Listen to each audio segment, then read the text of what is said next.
आखिर कैमल को engine oil क्यों पिलाया जा रहा है और आगे आने वाले समय में एआई कुछ ऐसा करने वाला है जिससे देख आपकी रूह तक जरूर कांप जाएगी। साथ ही साथ क्या कभी आपने ये सोचा है कि आखिर अब हर भारतीय की आंखों से चश्मा कैसे हट जाएगा? तो हाय गाइस, मैं हूं आकाश और चलिए शुरू करते हैं आज के इस नॉलेजेबल अध्याय को। गाइस, अगर आपको भी किसी भी खटारा गाड़ी के ऊपर येलो कलर की नंबर प्लेट दिखे तो तुरंत ही उससे दूर हट जाइएगा, क्योंकि वो व्हीकल कभी भी आपका पत्ता इस दुनिया से काट सकता है। और ऐसा मैं नहीं बल्कि स्टैट्स कहते हैं। एक्चुअली गाइस, साल 2022 में रोड एक्सीडेंट्स की वजह से टोटल 1.94 लाख लोग इस दुनिया से अलविदा कह गए थे, जिसमें से लगभग 40% यानी कि 70,000 से भी ज्यादा देहांत का रीजन थे unfit commercial vehicles. But the main point is this कि अगर कमर्शियल व्हीकल पूरे तरीके से अनफिट हो चुके हैं तो वो आगे सड़कों पर चल कैसे रहे हैं? एक्चुअली गाइस, इसके पीछे का सबसे बड़ा रीजन रैम्पेंट करप्शन है और इसी इश्यू को एड्रेस करने के लिए उत्तर प्रदेश, छत्तीसगढ़, हरियाणा और राजस्थान में एक स्टडी को कराया गया,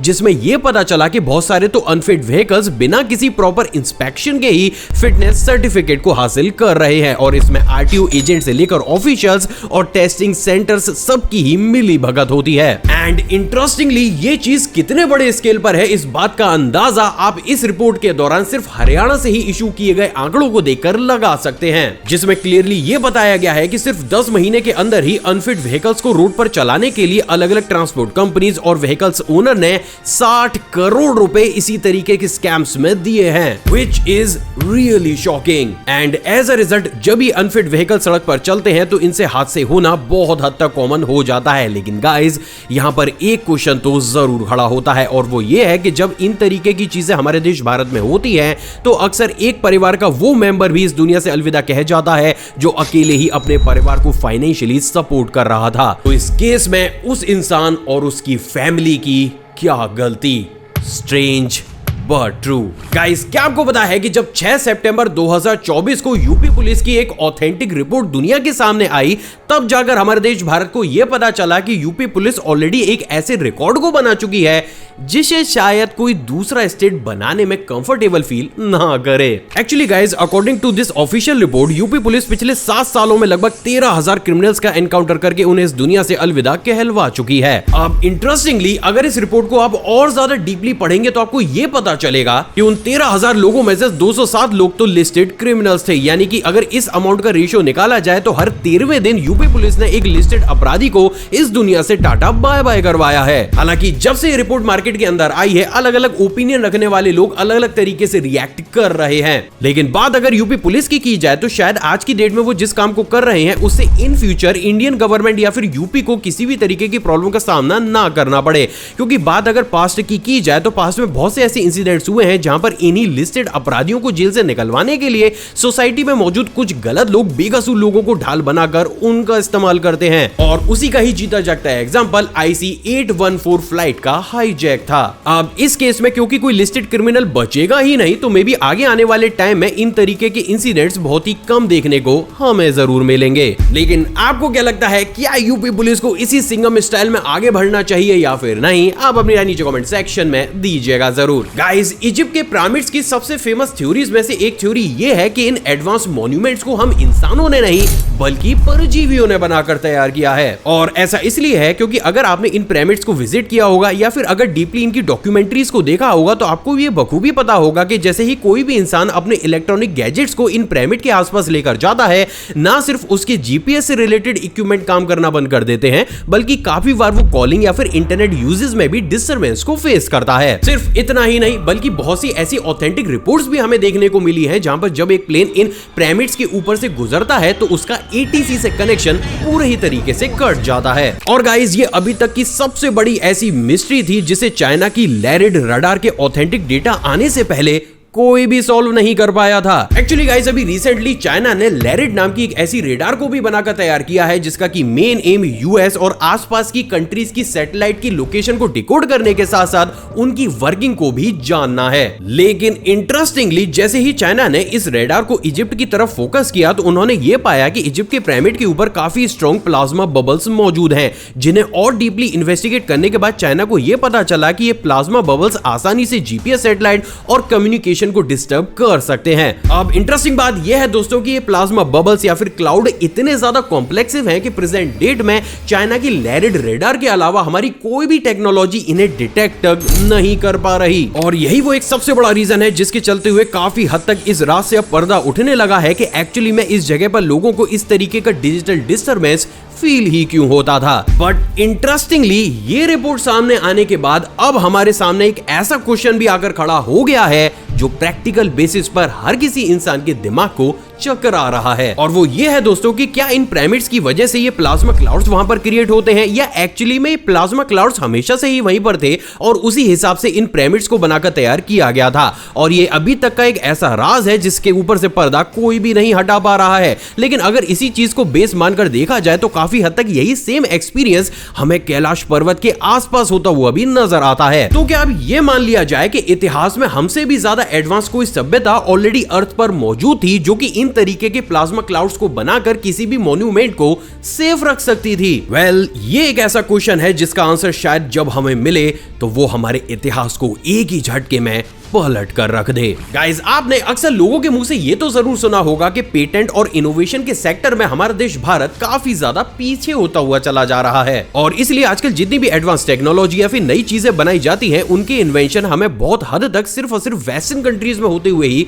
नजर आते हैं। लेकिन सवाल तो ये खड़ा होता है कि आखिर इस बात में सच्चाई है कितनी? एक्चुअली गाइस, बात अगर रीसेंट टाइम की जाए तो इनोवेशन इंडेक्स में हमारा देश भारत 48 नंबर पर और क्रिएटिव आउटपुट में 64th पोजीशन पर रैंक करता हुआ नजर आता है। सिर्फ इतना ही नहीं बल्कि अगर आप डीपली इन स्टेट्स को पढ़ेंगे तो आपको यह भी क्लियर होगा कि इस सेक्टर में हमारा देश भारत ईयर बाय ईयर बढ़ने की बजाय काफी ज्यादा उल्टा पीछे की तरफ होता हुआ नजर आता है। अब सबसे ज्यादा इंटरेस्टिंग बात यह है दोस्तों कि अगर फिर भी ले देकर हर साल हम जितने भी पेटेंट्स को करते हैं उनका भी स्ट्रेट 70% एनआरआई के द्वारा किया जाता है। यानी कि वो इंडियन जिस भी कंट्री के अंदर बैठकर अपनी टेक्नोलॉजी को पेटेंट करा रहे हैं उसका फायदा भी हमारे देश भारत को नहीं बल्कि उस कंट्री को मिल रहा है जिसमें वो बैठकर ऐसा कर रहे हैं। So now the point is this कि फिर आखिर इतनी बड़ी प्रॉब्लम हमारे देश भारत के साथ जनरेट हो ही क्यों रही है? एक्चुअली गाइस, इसके पीछे दो सबसे बड़े रीजन है। बात अगर पहले रीजन की जाए तो वो है रिसर्च और डेवलपमेंट पर बहुत ही ज्यादा कम खर्च करना। एक्चुअली गाइस, आज की डेट में हमारा देश भारत रिसर्च और इनोवेशन के सेक्टर में अपनी जीडीपी का सिर्फ 0.7% ही खर्च करता है जो कि काफी ज्यादा कम है। अब अगर इतना छोटा अमाउंट इतने बड़े सेक्टर के लिए निकाला जाएगा तो हम बड़े स्केल पर नए इनोवेशन और रिसर्च की एक्सपेक्टेशन भी अलग अलग इंस्टीट्यूट से नहीं कर सकते। सिर्फ इतना ही नहीं बल्कि आप ये जानकर दंग रह जाएंगे कि अगर इस परसेंटेज को कंपेयर किया जाए तो पाकिस्तान और दूसरी कुछ कंट्रीज भी इस सेक्टर में या तो हमारे बराबर इन्वेस्ट करती हैं या फिर उल्टा हमसे ज्यादा। तो वहीं गाइस, अब बात अगर दूसरे कारण की जाए तो वो है हमारे एजुकेशन सिस्टम का सिस्टमैटिक ना होना। एक्चुअली गाइस, बात अगर गवर्नमेंट कॉलेजेस की जाए तो उनके पास बिल्डिंग और स्टूडेंट्स मौजूद हैं, लेकिन वहीं बात अगर टीचर्स की जाए तो मेजॉरिटी ऑफ केसेस में गवर्नमेंट स्कूल्स या फिर कॉलेजेस के अंदर इतने स्किल्ड टीचर्स हमें देखने को नहीं मिलते। जबकि बात अगर प्राइवेट कॉलेजेस की जाए तो वो तो मैक्सिमम पैसे अपनी बिल्डिंग, कैंपस, फेस्ट, यहां तक कि सेलिब्रिटी से अपने कॉलेज को प्रमोट कराने में खर्च करते हैं, जिसकी वजह से आज हमारे देश के स्टूडेंट्स एक ऐसे लूप में फंस चुके हैं जहां पर खुद से ही उन्हें ना ही प्रॉपर एटमॉस्फेयर देखने को मिल रहा है और ना ही वो अपॉर्चुनिटीज मिल रही है जो एक्चुअल बेसिस पर वो डिजर्व करते हैं। और यही वो सबसे बड़ा रीजन है जिसके चलते हुए ग्रेजुएट और पोस्ट ग्रेजुएट करे हुए भी स्ट्रेट 45% स्टूडेंट्स आज भी घर पर बेरोजगार बैठे हुए हैं या फिर वो पियोन जैसी जॉब के लिए भी अप्लाई कर रहे हैं, जो बात अपने आप में काफी ज्यादा हैरान करने वाली है। और गाइस, यही वो सबसे बड़ा कारण है जिसकी वजह से मैं बार बार अपनी वीडियो में ये बोलता हूं कि हमें हमारे एजुकेशन सिस्टम को अपडेट करना ही पड़ेगा, क्योंकि एजुकेशन से बेटर वेपन कुछ हो ही नहीं सकता। अप्रैल 2024 अपनी एक समिट के दौरान फेमस बिजनेसमैन एलन मस्क ने ऑफिशियली स्टेज पर यह बोला कि फ्यूचर में एआई ह्यूमैनिटी को खत्म कर सकता है। But the main point is this कि एक इंसान जो खुद एआई के सेक्टर में इतना ज्यादा इन्वेस्ट कर चुका है, एक्चुअल बेसिस पर उसे ये बोलने की जरूरत ही क्या है? एंड सेकेंडली, क्या वास्तव में एआई ह्यूमैनिटी के लिए खतरा है भी या फिर नहीं? नवंबर 2023 एक साउथ कोरियन एम्प्लॉइज को एक एआई रोबोटिक आर्म ने इस दुनिया से सिर्फ इसलिए अलविदा कहला दिया क्योंकि रोबोटिक आर्म को वो ह्यूमन नहीं बल्कि एक प्रोडक्ट लग रहा था। साल 2007 एक AI robotic anti aircraft cannon ने 9 साउथ अफ्रीकन जवानों को इस दुनिया से अलविदा कहलवा दिया। साल 2016 टेस्ला के ऑटो पायलट ने सिर्फ 1 साल के अंदर ही खुद की ही गलतियों की वजह से 40 इंसानों का इस दुनिया से पत्ता कटवा दिया, सिर्फ इतना ही नहीं बल्कि डीपली जब आप इन तरीके की रिपोर्ट्स को पढ़ेंगे तो आपको यह पता चलेगा कि सिर्फ साल 2012 से लेकर 2024 के बीच ही यूएसए में एआई की वजह से 2000 से भी ज्यादा लोगों को इस दुनिया से अलविदा कहना पड़ा है। तो ये कहना कि फ्यूचर में एआई हम इंसानों के लिए मुसीबत क्रिएट नहीं करेगा, ये काफी हद तक गलत होगा। बट व्हाट इफ कि अगर मैं आपसे बोलूं कि एआई की ये सारी हालत देखने के बावजूद भी हमारे पड़ोसी चाइना ने एआई को एक ऐसी जिम्मेदारी सौंप दी है जिसे जानने के बाद आपकी रूह भी जरूर कांप जाएगी। एक्चुअली गाइस, चाइना पिछले काफी लंबे समय से कुछ ऐसे एआई मॉडल्स और रोबोट के ऊपर काम कर रहा है जो कि उसके देश में न्यूक्लियर वेपन्स को कमांड करेंगे। अब इंटरेस्टिंगली क्योंकि ये चीज काफी ज्यादा खतरनाक है तो इनिशियल स्टेज से ही यूएस और ब्रिटेन जैसे बहुत से देश पूरी दुनिया के साथ ये ट्रीटी करना चाहते हैं जिसमें कोई भी देश अपने मोस्ट एडवांस वेपन्स की कमांड एआई के हाथ में नहीं सौंपेगा। लेकिन इसमें भी सबसे बड़ा ट्विस्ट ये है दोस्तों कि चाइना ऑफिशियली वर्ल्ड स्टेज पर ये प्रॉपर कह चुका है कि वो इस ट्रीटी के फेवर में नहीं है और वो बहुत ही जल्द अपने देश की इन सारी ही चीजों को एआई के हाथ में सौंप देगा। एंड बिलीव मी, जिस दिन ऐसा होगा ये चीज सिर्फ चाइना के लिए नहीं बल्कि पूरी दुनिया के लिए एक ऐसी मुसीबत बनकर आएगी जिसके बारे में हम कल्पना तक नहीं कर सकते। गाइस, इंडिया में पोलियो को लेकर एक लाइन काफी ज्यादा फेमस है और वो है 2 बूंद जिंदगी की। लेकिन वही बात अगर वेस्टर्न कंट्रीज की जाए तो किसी भी वेस्टर्न कंट्री के अंदर कभी भी एक ओरल की ड्रॉप को इंसानों को मुंह के थ्रू कंज्यूम नहीं करने दिया जाता। So now the main question is this कि जहां एक तरफ हम इंडियंस पोलियो की ड्रॉप को सिर्फ और सिर्फ मुंह के थ्रू ही कंज्यूम कर रहे हैं तो वहीं वेस्टर्न कंट्रीज के लोग इस मेडिसिन को इंजेक्शन से इंजेक्ट क्यों कराते हैं। एक्चुअली गाइस, अगर आप पोलियो की मेडिसिन को ड्रॉप के फॉर्म में कंज्यूम करते हैं तो एक टाइम पर काफी रेयर केसेस में यही पोलियो की मेडिसिन किसी भी इंसान को पैरालाइज्ड कर सकती है। अब आखिर अजीब सी चीज क्यों होती है, चलिए वो भी समझते हैं। एक्चुअली गाइस, जब भी पोलियो की मेडिसिन को ओरल फॉर्म में लिया जाता है तो उस वैक्सीन के अंदर वीक पोलियो के वायरस को डाला जाता है जो इतना ज्यादा कमजोर होता है कि जनरली वो किसी भी बेबी के पेट में पहुंचकर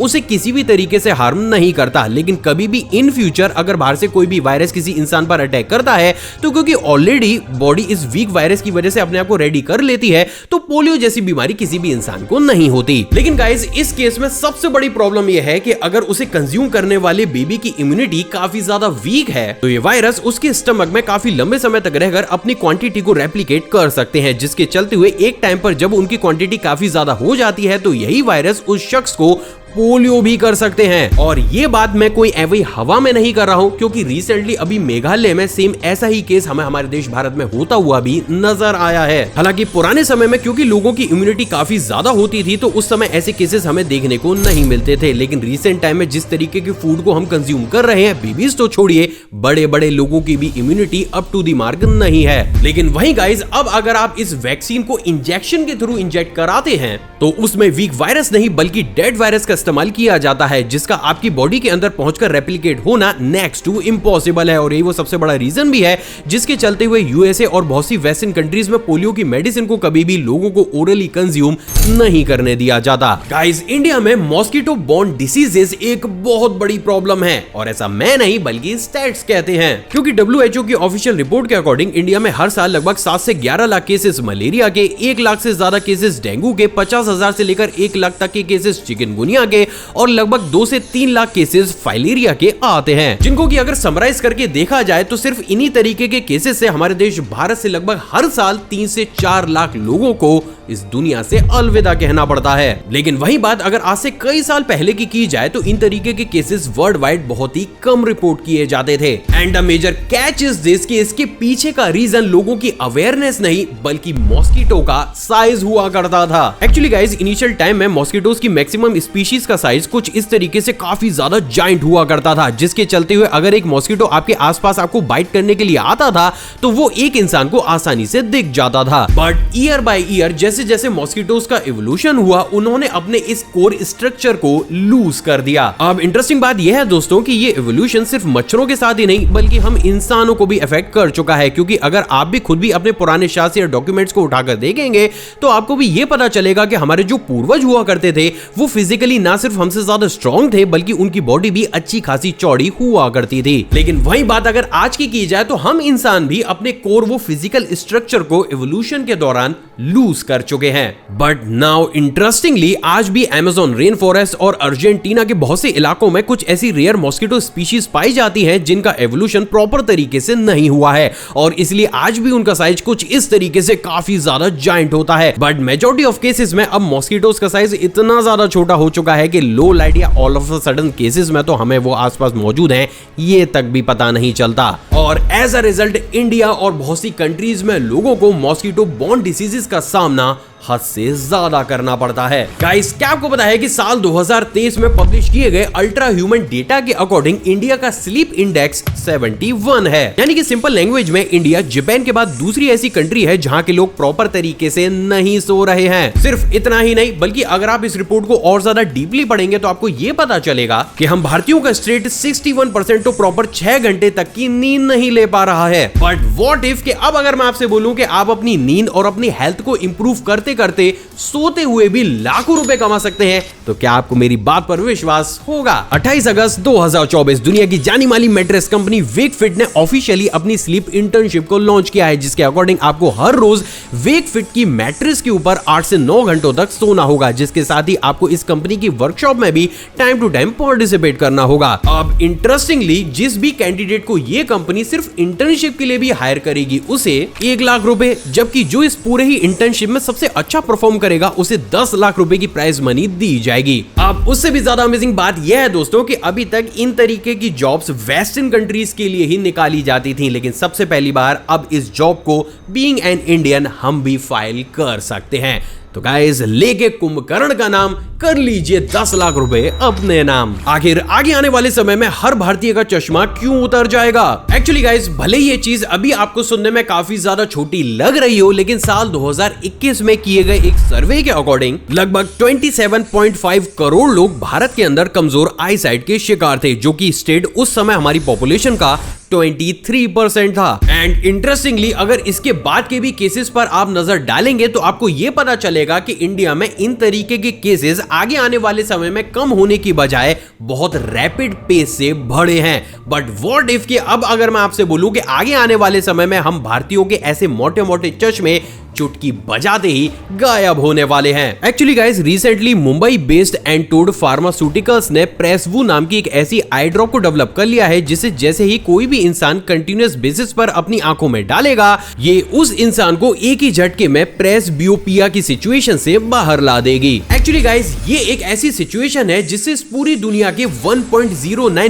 बिलियन से लेकर 1.80 बिलियन लोग परेशान हैं। बेसिकली इस कंडीशन में नेचुरली हमारी आंखें एक टाइम के बाद धीरे धीरे कमजोर होना शुरू हो जाती हैं और हमें पास की या फिर दूर की चीजें हल्की सी ब्लर नजर आने लगती हैं। लेकिन ऑन दी अदर हैंड अगर जैसे ही इस कंडीशन के शुरू होते ही हम इस आई ड्रॉप को कंटिन्यूअस बेसिस पर हमारी आंखों के अंदर डालेंगे तो ये आई ड्रॉप हमें इस सिचुएशन से एक ही झटके में बाहर निकाल देगी और उम्र के साथ होने वाली कमजोर आईसाइट की प्रॉब्लम हम भारतीयों की एक ही झटके में खत्म हो जाएगी। अब इंटरेस्टिंगली इस आई ड्रॉप ने अपने फर्स्ट ट्रायल में ही इतने इंप्रेसिव रिजल्ट्स को दिखाए हैं कि अभी रिसेंटली DCGI ने इस मेडिसिन को अप्रूवल भी दे दिया है और बहुत ही जल्द आपको ये आई ड्रॉप हमारे देश भारत के बाजार में बिकती हुई भी नजर आएगी। अब उससे भी ज्यादा अमेजिंग बात यह है दोस्तों कि इस कंपनी का यह मानना है कि वो इस आई ड्रॉप में टाइम टू टाइम सुधार लाने के साथ साथ एक ऐसी आई ड्रॉप को भी बनाकर तैयार करेंगे जो कि मायोपिया की कंडीशन से लोगों को बाहर निकालेगी। बेसिकली मायोपिया की कंडीशन वो कंडीशन होती है जिसमें कम उम्र में ही खराब लाइफ स्टाइल या फिर ज्यादा मोबाइल स्क्रीन या लैपटॉप की स्क्रीन देखने की वजह से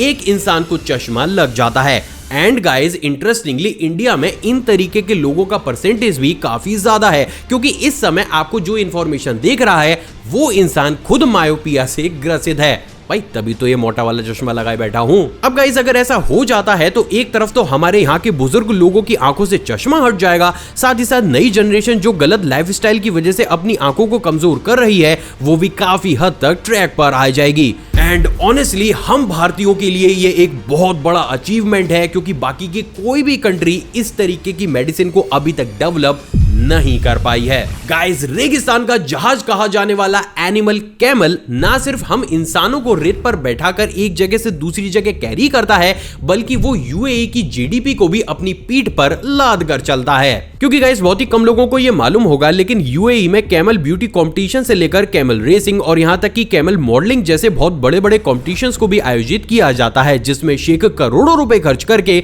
अलग अलग ब्रीड के कैमल्स को खरीदते हैं। But the sad reality is this कि जहां एक तरफ ये एनिमल बहुत से देशों की इकोनॉमी और लोगों की पॉकेट भरने का काम करता है, तो वही बैक एंड पर इस एनिमल को इंजन ऑयल जैसी चीज पिलाई जाती है। But the main question is this कि आखिर यूएई में ऐसा किया ही क्यों जाता है। एक्चुअली गाइस, नॉर्मली जब भी इन कंट्रीज में ऊंट की दौड़ को आयोजित किया जाता है तो उसमें सिर्फ एक कैमल की फिजिकल अपीयरेंस ही नहीं बल्कि आवाज को भी काफी ज्यादा इंपॉर्टेंस दी जाती है, क्योंकि वहां पर यह माना जाता है कि एक अच्छी ब्रीड का हेल्दी कैमल काफी ज्यादा डीप और गहरी आवाज को निकालता है, जिससे इस रेसेस के दौरान काफी ज्यादा अट्रैक्शन भी जनरेट होता है। और यही वो सबसे बड़ा कारण है जिसके चलते हुए इन तरीके के लोग शेखों को चूना लगाने के लिए और इन तरीके की एनिमल्स या फिर कैमल की आवाजों को आर्टिफिशियल तरीके से भारी करने के लिए अक्सर इन जानवरों को इन तरीके की चीजों को पिलाते हैं। अब गाइस, इससे होता कुछ ऐसा है कि जैसे ही ये ऑयल कैमल की बॉडी के अंदर जाता है, ये उसकी वोकल कॉर्ड को चारों ही तरफ से रैप कर लेता है, जिसकी वजह से जब कैमल बोलता है